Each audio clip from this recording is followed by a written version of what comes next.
By the middle of the 1950s, the railways of Great Britain were falling into what seemed to be a bottomless pit. On the surface all seemed to be well. Little trains still ran on charming branch lines throughout the country, like this one to Looe in Cornwall, and it seemed that the railways were a permanent fixture in the life of these islands. But as they entered the second half of the 20th century, their revenues plummeted and costs increased steeply. Now owned and controlled by the government following nationalisation in 1948, they had no commercial freedom and no ways of raising capital except by government funding. Since 1939, the railways had been on the back foot. Starved of money, they still had many examples of obsolete practices and an excessive dependence on manual labour. By the mid-1950s, they were the last major business to use horses, both for their road and railway operations. Horses were still used for shunting in some goods yards. Hampered by the ancient Parliament-imposed requirement to act as common carriers, the railways had to accept any freight offered to them at controlled rates. The charge for a passenger journey was fixed on a per-mile rate, also by parliamentary decree, so the only way to increase income was to carry more freight and more passengers. In their independent days, the railway companies had diversified into other forms of transport: aircraft, shipping, road haulage and buses, entering into financial agreements with other operators and thus having some control over the whole distribution chain. The nationalisation of transport in Great Britain had divided these other arms of the railways into separate businesses within the overall remit of the British Transport Commission. But a change of government a mere 3 years into the new regime meant that private enterprise was the favoured form of business from 1951 onwards, and the railway's former subsidiaries had become its business rivals. The 1953 Transport Act gave this Conservative government powers to denationalise the road transport business it owned, which would open the floodgates of intense competition. The railways were hemorrhaging money. Railway signalling was extremely labour-intensive, and there were signal boxes at almost every station, fully staffed even on lines which had just 1 or 2 trains a day. Attempts were being made to reduce these costs, and in 1953 a number of extremely unremunerative branch lines had been closed or turned over to freight use only. This eliminated expensive staff costs, as most stations still boasted a station master, porters and junior staff, even on rural byways. All this served to make the railway staff insecure and hardened attitudes towards management. Railway staff were not by nature militant. From the earliest days they had regarded their job as a job for life, and they'd enjoyed a certain status in the community. There was a logical career ladder, and there were many different career paths to follow. To many, the archetypal railwayman was either a driver or a station master. In rural parts, the latter would be quite a senior member of the community and would have a large staff under his command. His was a responsible job, as was that of the signalman, and both would work long and unsociable hours. Signalling staff could work in isolated places such as the Cumbrian Mountains, where many of the signal boxes were only accessible from the railway itself. But there were many different types of railway employee. The British Transport Commission was one of the largest employers in the country, employing nearly 630,000 people at nationalisation. These were the men who could now see their standards of living dropping at a time when the government, a government which wasn't friendly to the working man, was publicly saying it wouldn't let the railways compete on even terms with its road transport rivals and wouldn't meet the railway union's demands for an increase in pay. At the beginning of 1955 it all came to the boil, and the 2 railway unions threatened to bring their members out in a national strike to back up the claim. The loyal railwaymen had had as much as they could take of unfair treatment, and they supported the union leaders and voted to take action. The effect this had on the British people can be gauged by the reports that were given by the newsreels. The whole country was involved. Soon the railways of Britain will be brought to a standstill if 400,000 workers carry out their threat to strike. Once our railways were a matter of national pride. Swift, efficient, second to none. A few will forget their immense contribution to the war effort.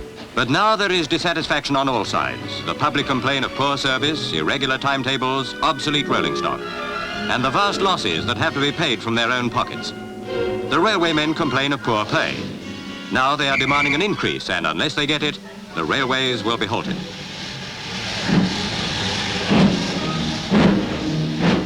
And the Unity House in London, the headquarters of the National Union of Railwaymen, discussions are underway to arrange full details of the strike.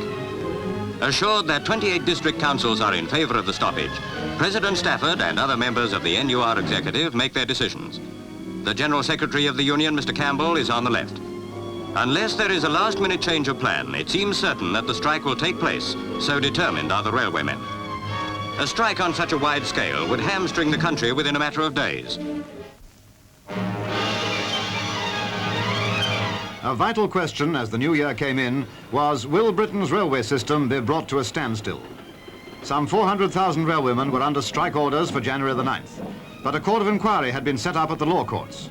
Mr. Campbell, General Secretary, and Mr. Stafford, President, put the case of the NUR. Public interest was naturally keen. Here's a cue for the gallery. Representatives of the British Transport Commission were headed by Mr. Allen, Chief of Establishments and Staff, who explained the difficulty of finding the money for extra pay.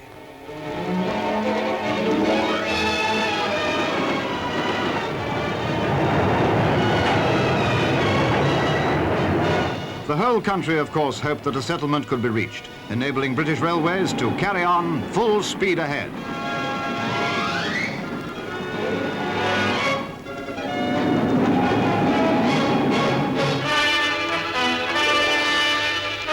The Ministry of Labour provided the opportunity for a meeting between the NUR and the British Transport Commission leaders to discuss the report of the Court of Inquiry. But time was running out.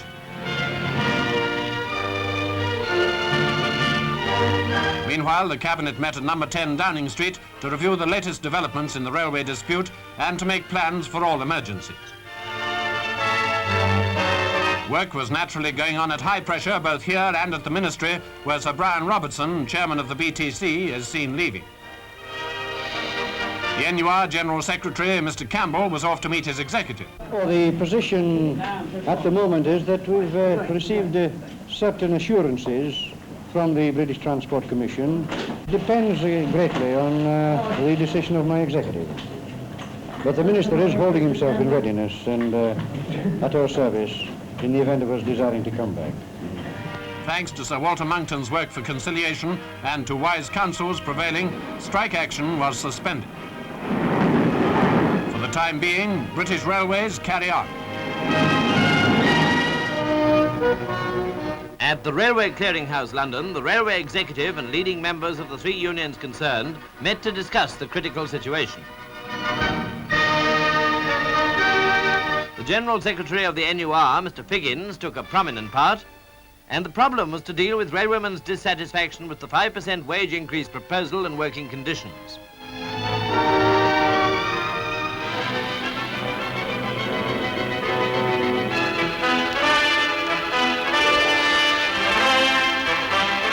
London's railway stations tell the story of the strike that began over the Whitsun holiday. Similar scenes could be witnessed throughout the length and breadth of the country. The gravity of the situation was, if anything, emphasized by the rare train that ran. There was, however, a big exodus to the seaside. Roads were more crowded than ever, and progress was slow. Next day, it was a question of getting to work. This was indeed a difficult question for a lot of people, but many motorists came to the rescue. Great inconvenience, however, was now a certainty for everybody. Sorry about the lorry.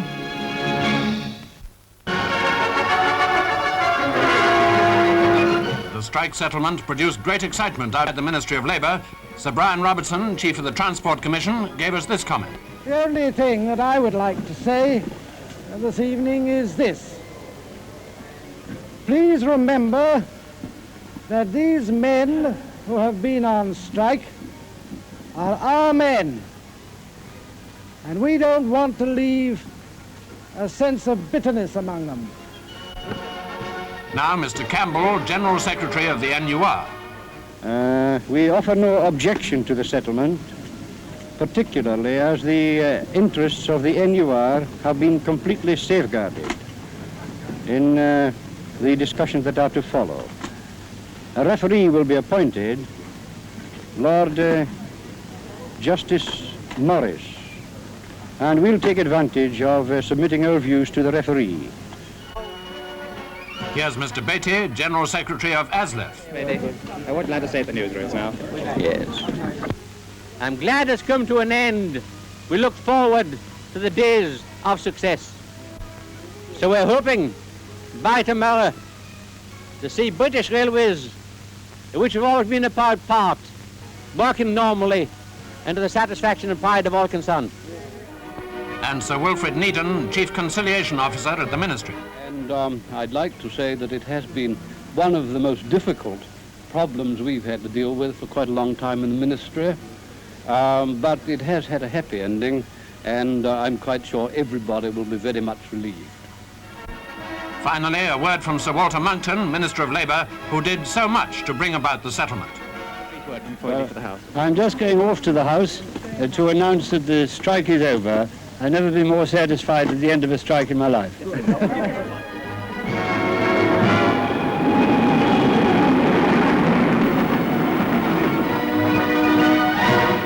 The initial strike had been proposed by both the National Union of Railwaymen and the Footplatemen's Union, ASLEF. The Whitsun strike was ordered by the latter. The effect of the strike on the consciousness of the travelling public was severe.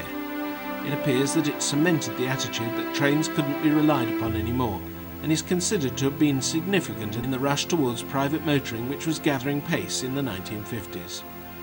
Although they received a just settlement, railway staff were still losing out in terms of purchasing power, and the them and us situation had become more ingrained as a result. The strike lasted just 2 weeks, but its effects would last for many years. Although passenger numbers would quickly return to pre-strike levels, the long-term trend was now downwards. Only commuters were now really beholden to the railways. Those whose travel arrangements could be varied, especially day trippers and holiday makers, would increasingly turn to the road alternatives. The strike had also emphasised that railway pay was no longer competitive and further affected recruitment, especially in urban areas, where it became more and more difficult to find staff to do the more menial tasks.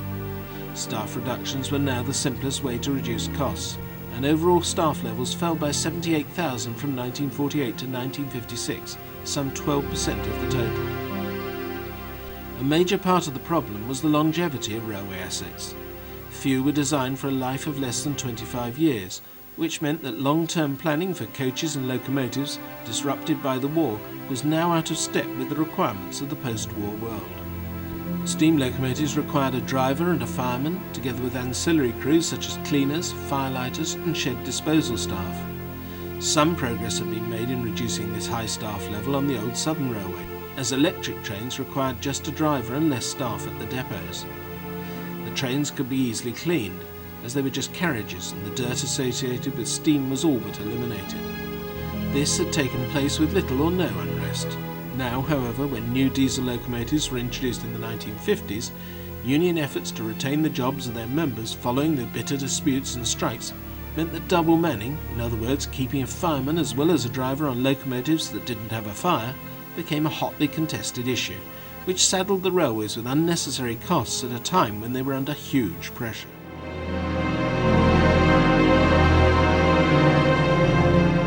Despite all this, it wasn't all doom and gloom on British Railways in the early days of nationalisation.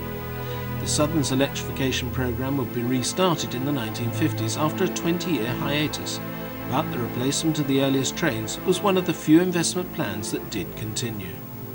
Although locomotives were the glamorous part of the railway image, it was coaches that actually carried passengers, and the team which produced the standard locomotive fleet also designed a range of standard coaches. The first ones were locomotive hauled stock delivered in the colourful red and cream livery, popularly known as blood and custard. They became known as the Mark I range and were produced in many different forms. They incorporated many of the best features of the coaches produced by the Big Four, but it was the Southern designs by Oliver Bulleid that had the greatest influence. These Mark I coaches would be built over a period of some 20 years, and the basic structure would be used for all types of coaches, express, suburban and electric, from the mid-1950s onwards. Their construction used separate underframes and bodies, and 2 different lengths were produced. They would be the public face of the railway for a good half-century, especially in the south, where the general design would yield anything from single-vehicle powered luggage vans to the familiar slam-door multiple units. The Southern would be the last to have trains built to the Mark I specification in the early 1970s. The Mark I third-class coach became the most common passenger-carrying vehicle to be used on Britain's railways of all time. Over 2,500 were produced for locomotive haulage, together with many more included in multiple unit trains. This number included both compartment and open types. Up until the 1930s, almost all coaches were of the compartment type, but then open or saloon stock was gradually introduced for excursion services such as seen here. The Mark I open stock could carry 64 passengers in seating bays arranged in facing pairs with a central gangway. This was to become the most common layout for third-class passenger stock thereafter, third class being redesignated to second class in 1956. Large movements of excursion passengers, such as are evidenced here, would become an increasing problem for British Railways over the next decade, as it meant that many carriages would be only used occasionally. Some locomotives would be used for only a few days a year, and even a few of the virtually new Bulleid Pacifics would be placed in store in the winter in the early 1950s.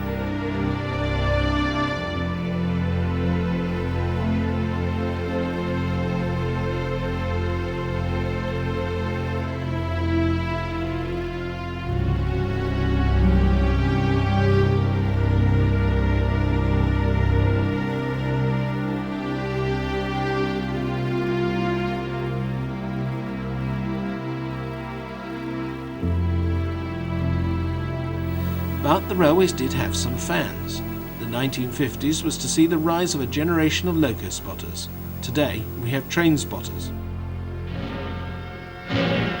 For their train to be drawn by the world speed record-breaking Mallard, number 60022, was an extra thrill for schoolboy loco spotters. Nearly 1,000 of them went aboard at King's Cross for the trip to Doncaster to have a look at the construction and repair sheds there. Meanwhile, notebooks and pencils went into action during the journey.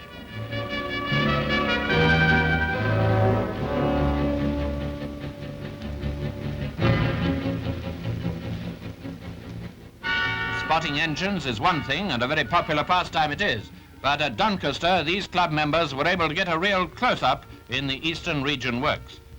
They saw how locos are made, and they saw not only the wheels, but also what makes the wheels go round. To judge by our pictures of the boys' inspection, absolutely nothing was taken for granted.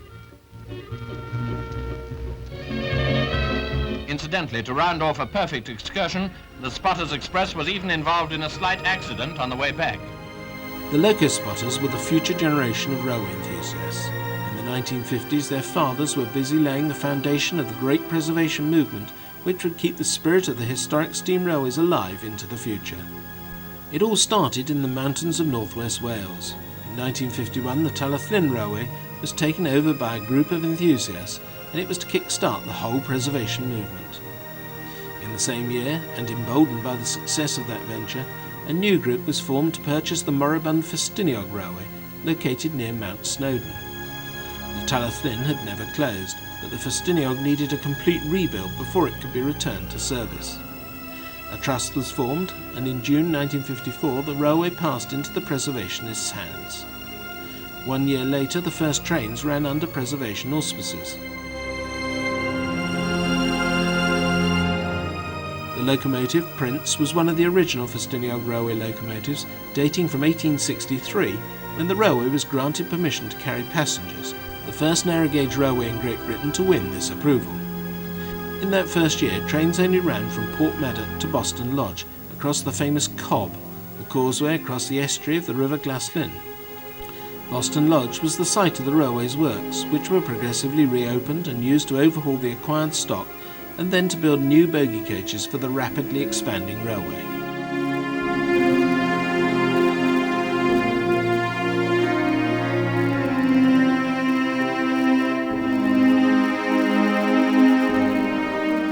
Over the course of the next few years, the Festiniog Railway continued to expand back along the original route of the line. It was to set a number of benchmarks for the future, the most notable one of which was the construction of an entirely new stretch of line high up in the mountains towards Blaenau Festiniog. This was the result of a hydroelectric scheme which involved the compulsory purchase and flooding of part of the original trackbed, thus severing the railway from its original terminus in Blaenau Festiniog itself. The preservationists set to build the new formation on a higher elevation to the original, the work including the necessity to bore a new tunnel. This was in the mountains and inaccessible by road transport. The railway itself was the only form of transport to get volunteers and materials to the site, and the project attracted large numbers of such volunteers. Working parties would come to the Welsh mountains from all over Great Britain and spend the weekends or summer holidays carving and blasting through the rocks until a new railway was created. The achievement showed that amateurs and volunteers could do almost anything. Such was the success of the Ffestiniog volunteers that they attracted the interest of the news services, who did much to publicise their work, further enhancing the burgeoning preservation movement. Over 100 years ago, it was 1 horsepower on the Ffestiniog line. No doubt many Victorians regretted the passing of the horse-drawn train, even though its successor, the line's first locomotive, had a charm all its own.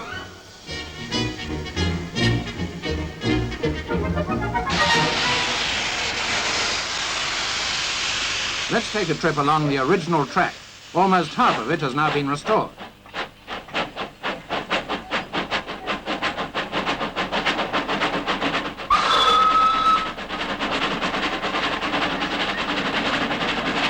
The inventors Brunel and Stevenson doubted whether a locomotive could work successfully on Ffestiniog's 2-foot gauge.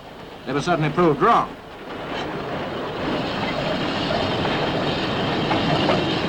The line, originally built for the slate trade, runs through the magnificent scenery of the Snowdonia National Park.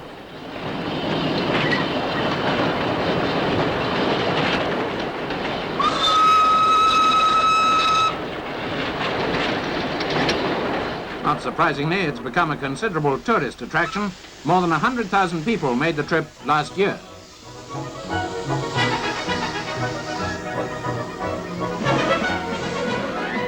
British Railways had acquired another of the Welsh narrow gauge railways as part of the Great Westerns group of lines. This was the Welshpool and Llanfair Light Railway, which became a victim of the nationalised concern's mounting losses and was slated for closure at the end of 1956. The success of the Talyllyn and Ffestiniog Preservation Societies had focused attention on the Welsh narrow gauge railways, and the last day of the Welshpool line attracted a huge gathering of enthusiasts. This would set in motion another preservation attempt, this one being the first to try to take over a railway from British Railways itself. Both the previous ones had been taken over from private operators. There was no precedent for a takeover from the nationalised concern, so the nascent Preservation Society had to work through many layers of bureaucracy. One problem was the location of the terminus at Welshpool itself, alongside the mainline station. This had always been a problem during the line's working days, as all through passengers had to change trains here, at least until 1931, when the Great Western discontinued passenger services and disposed of the coaches. Freight had carried on until 1956, but was also subject to transshipment at Welshpool from the standard gauge to the narrow gauge. However, both the railway's original locomotives survived to the end, and number 822 was available for the last train services organised by the Stevenson Locomotive Society. The passengers had to travel in the open wagons, which were all that was left of the railway's original rolling stock. Some lucky passengers could sit on the wooden benches, but the majority had to stand. This could be somewhat hazardous in small wagons on a narrow gauge railway.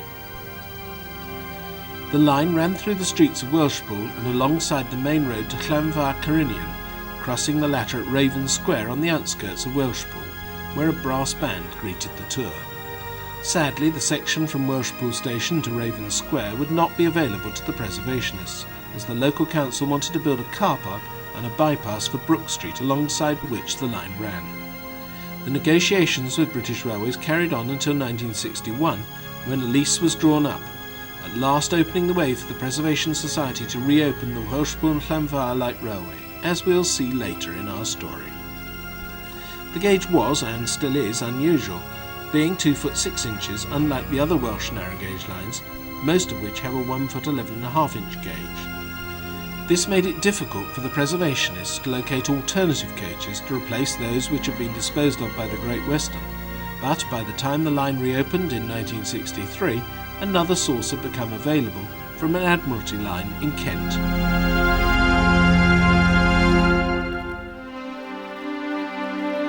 We return to the main British railway system on the former Great Northern Railway's main line into London, the southern part of the East Coast Main Line. This illustrates the state of the railways in the mid-1950s on the eve of mass dieselisation and the advent of the modernisation plan, which was announced in 1955. The backlog of maintenance from the war was overcome by the end of 1953, and the railways began to show evidence of improvement following the introduction of the new Mark I carriages. However, it was still essentially the same railway that had existed before the war. Much of the non-passenger coaching stock and refreshment cars were still of pre-nationalisation design, and the products of the latter were not particularly well received by the travelling public. Tastes had changed, but the railway's catering was still based on full sit-down menus with silver service. Passengers were now wanting lighter snacks and meals, and some progress was being made to convert some restaurant cars to buffet cars to cater for this demand.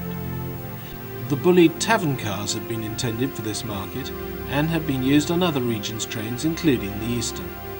They, however, were disliked for their claustrophobic interiors as a result of being fitted with small windows which prevented passengers from enjoying the passing scenes such as we see here.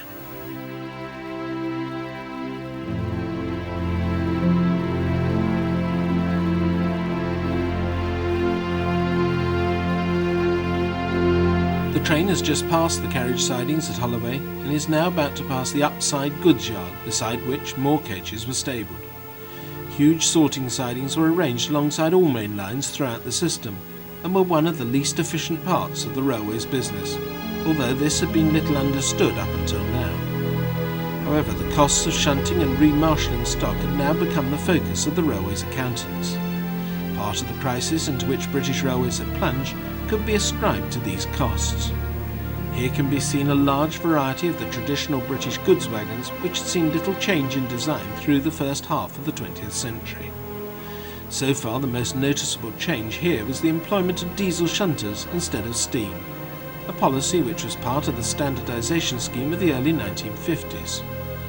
Large orders were placed for diesel shunters based on a design by the LMS and English Electric, which was introduced in the 1930s. The London suburban area was one place in which British Railways hadn't taken over all the lines. BR was one of the executives of the British Transport Commission, another of which was the London Transport Executive. The latter's predecessor, the London Passenger Transport Board, had set out a new works programme for the 1935 to 1940 period, much of which was uncompleted by the outbreak of war. Upon nationalisation, the British Transport Commission concentrated its limited resources on British Railways to the detriment of LT, and some of those projects, including the extension of the Bakerloo and Northern lines to Camberwell and Bushey Heath respectively, were abandoned.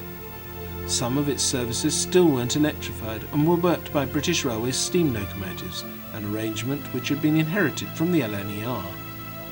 London Transport's main priority became the electrification of these, notably to Epping and Ongar, which were taken over from British Railways in 1949 and 1957 respectively. In the west, electrification of the Metropolitan line from Rickmansworth to Amersham and Chesham was authorised in 1956, which would effectively complete the electrification and independence of the London transport system. The tracks were shared with British Railways, as they had been used by the Great Central Railway at the end of the 19th century to obtain access to London. Some of the Metropolitan line coaching stock seen here was the oldest in regular use on Britain's railways in the 1950s. The newest were the diesel multiple units. The train seen here on test is made up of Swindon Intercity Units, which were intended for use on services between Glasgow and Edinburgh on the Scottish region. The genesis of these units can be traced back to the year of nationalisation, when a committee was set up to recommend on future train requirements. While steam was to be continued for freight and express passenger work, the committee, after 4 years' study, recommended that a fleet of diesel railcars should be built for use on branch lines and local services. It also recommended that trials should be undertaken in specific areas so as to be able to make the trials as efficient as possible. Amongst those areas was the Glasgow to Edinburgh main line, effectively a self-contained service. Swindon was commissioned to design and build a series of 21 three-car diesel sets, which would have gangways at one end to enable them to be coupled to form a 6-car set. The committee recommended 3 types of diesel units: Type A for local and suburban services, B for cross-country, and C for intercity services. This was the first use of the latter title, and these Swindon units were the first to be built to that specification, appearing in 1956. But the first of the standard British Railways diesel multiple units of all were the so-called Derby lightweights of Type A.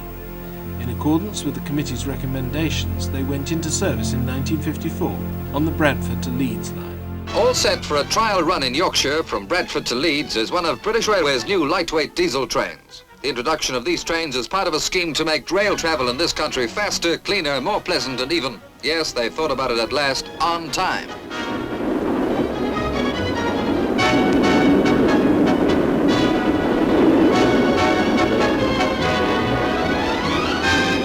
Advantages over steam include the need for less depot servicing because they're so much cleaner and easier to run.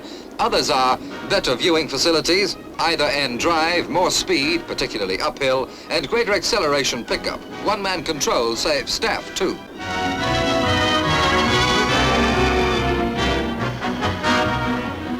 In more ways than one, the new diesel cars should be able to show the trains of yesterday a clean pair of wheels. The Swindon-built units, having passed their tests, were introduced on the Glasgow to Edinburgh services during 1956 to a similar fanfare of publicity. The Intercity title wasn't prominent at this time, the emphasis being on the cleanliness of the new units compared to steam.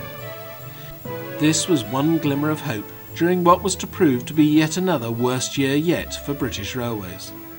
The working deficit had increased from the previous year, and passengers were now deserting rail in increasing numbers. The diesel railcars, the term railcar was used for all diesel units at this time, were the first evidence of modernisation, a modernisation plan having been announced in 1955. These units were ordered before that plan was announced, but their timely delivery gave the impression that modernisation was already underway. It was the first small advance during a period of retrenchment and crisis for the railways. The normal formation of these trains, consisting of 2 3-car units coupled together with gangway connections on the intermediate driving cars, was unique amongst the whole of the diesel multiple unit fleet. All other diesel railcars, except 2 further variations of this Swindon design, had non-gangway ends, and passengers were able to view the line ahead and the driver at work. The Swindon ones were the only ones without the forward view, which actually gave rise to one of the few criticisms of the design. The other was the poor ride, a common problem with many vehicles in the diesel railcar fleet. This was partially because each vehicle in a train had power equipment slung underneath, giving rise to excessive noise. These intercity units had a large proportion of first-class seating, the centre cars either having 7 first-class compartments or 3 plus a small buffet. The driving cars were second class only. They were similar in specification to the Mark I coaching stock. The second order for units of this type in 1959 were also for use on the Glasgow to Edinburgh services, passenger carriings on which had grown as a result of these trains. One lesson that British Railways learnt early on was to provide dedicated servicing facilities for the new trains. In this case, the old Leith Central passenger station was converted to a special maintenance depot for them. Growth continued into the 1960s, outstripping the unit's capacity once again, so they were redeployed on services to air from 1970. They can safely be described as a success. When finally retired, 4 cars were sold for further service in Liberia. Looking down on the north end of Edinburgh Waverley Station, we see one of the intercity units, or rather a pair of them in 6-car formation, arriving from Glasgow. One rather old-fashioned feature was the use of oil lamps for the tail lamps on these trains. They also had a single-character headcoat which displayed the letter A for express passenger on the leading driving car.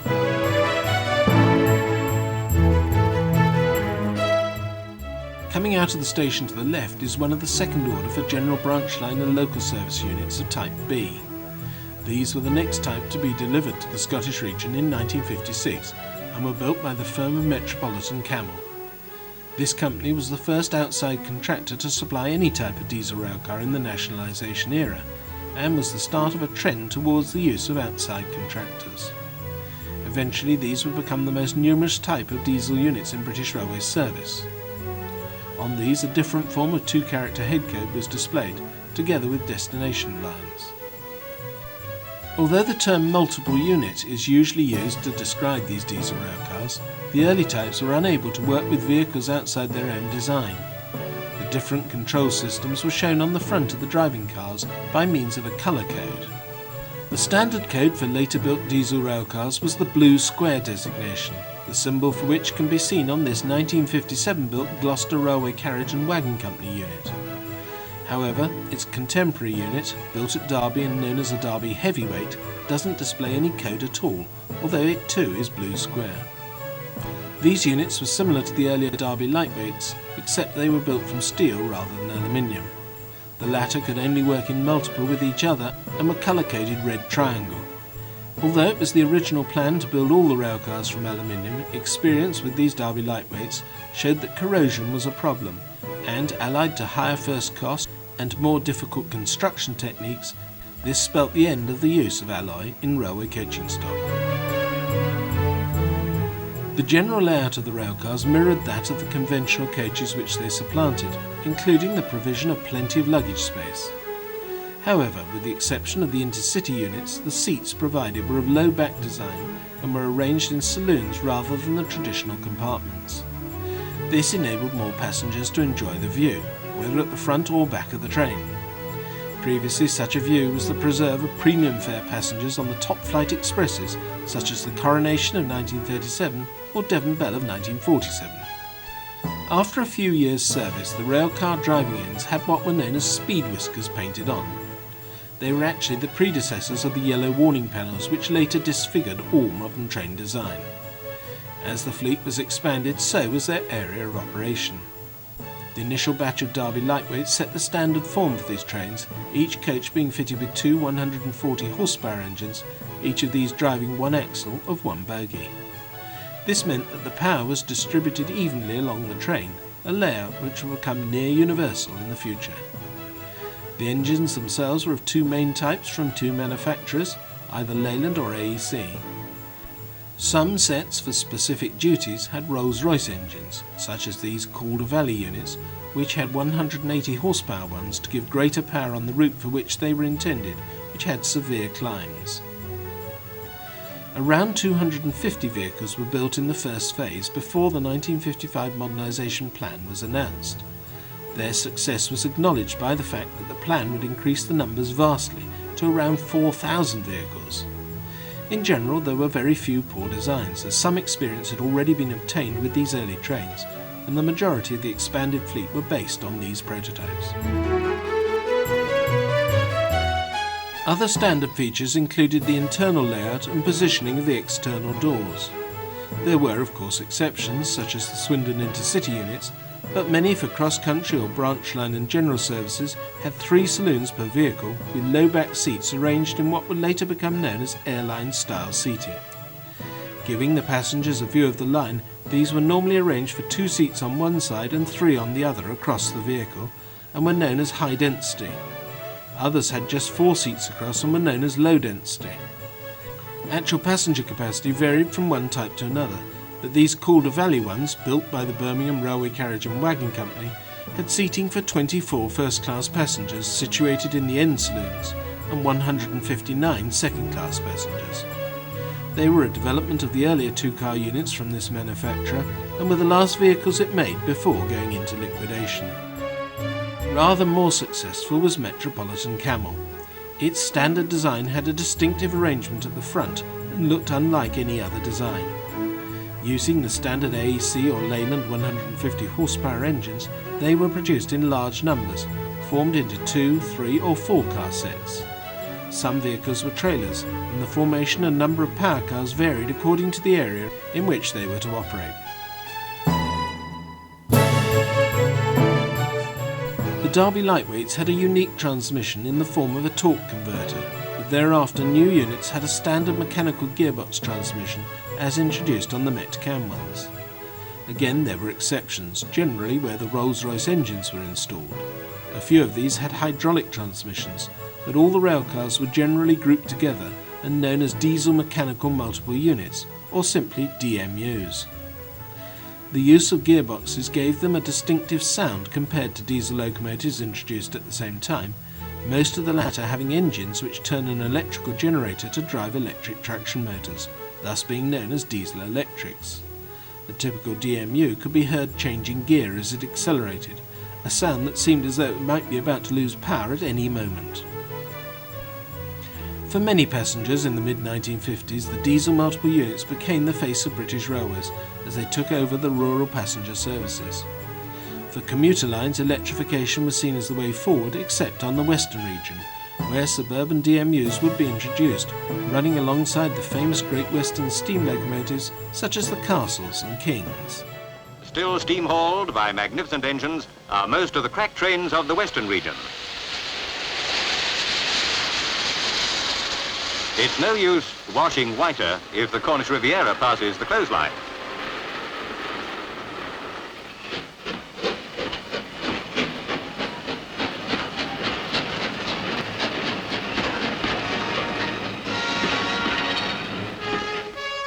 The famous King-class locomotives pull another Western region flyer, the Bristolian.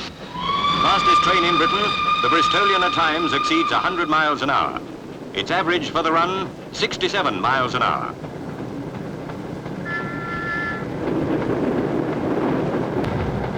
It's sad to think that superb locomotives of the King and Coronation class must be superseded.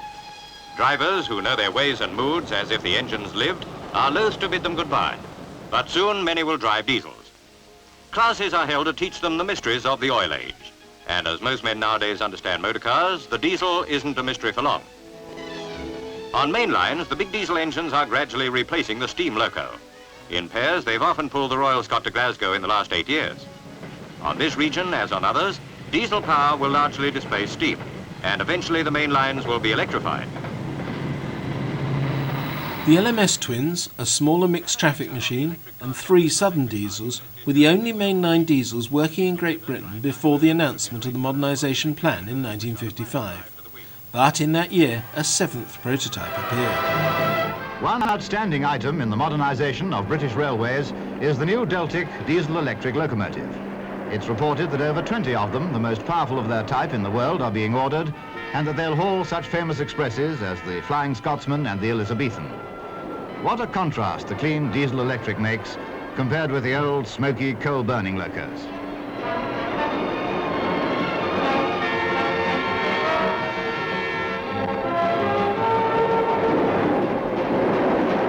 The Deltic is capable of well over 100 miles an hour. Not going at that speed here, you say? No, it had to slow down so that we could keep up with it in our helicopter. We shall soon be seeing plenty of Deltics. Sadly, that prophecy would prove to be wrong. The Deltic was a privately promoted prototype locomotive produced by the English Electric Company of Newton the Willows in Lancashire. It was an attempt by that company to produce a type of locomotive which would have high power and low weight. It emerged in October 1955 and was put to use on the West Coast Main Line from Euston. It differed from the early prototypes in many ways. The principal feature was its engine, or rather its engines. Billed as the most powerful single-unit diesel locomotive in the world, it had a pair of 2-stroke engines which had been developed for marine use. English Electric were the leading builders of diesel locomotives in Great Britain in the early 1950s and had supplied the engines, generators and traction motors for the 5 mainline prototypes of the LMS and Southern. These, using normal 4-stroke engines, had proven to be extremely heavy, and the Deltic was seen by English Electric as the future. The 4-stroke engines in the LMS machines produced 1600 horsepower and had been boosted to 2000 in the last of the Southern ones. This engine design was used by English Electric for locomotives for export orders and was thus well developed and robust. The Deltic engine was revolutionary in many ways, particularly in its use of opposed cylinders set in a triangular formation which resembled the Greek letter delta. The name of the engine was thus applied to the complete locomotive, which was outshopped in a striking blue livery. A headlight was fitted as English Electric were hoping to secure foreign orders for the design. It was unique on British Railways in that it never carried a number and was always referred to simply as Deltic. It never became British Railways property. They merely provided the facility to test it on their tracks. Sadly, the design was too advanced and too late, as British Railways, faced with mounting losses, needed simple locomotives to be produced as quickly as possible and as cheaply as possible, albeit at a capital cost of around 4 times that of a comparable steam locomotive. The modernisation plan's pilot scheme locomotives wouldn't include any production deltics, although some would appear later, as we'll learn when our story continues showing how Britain's railways, following their fall into an operating deficit, tried to rise again.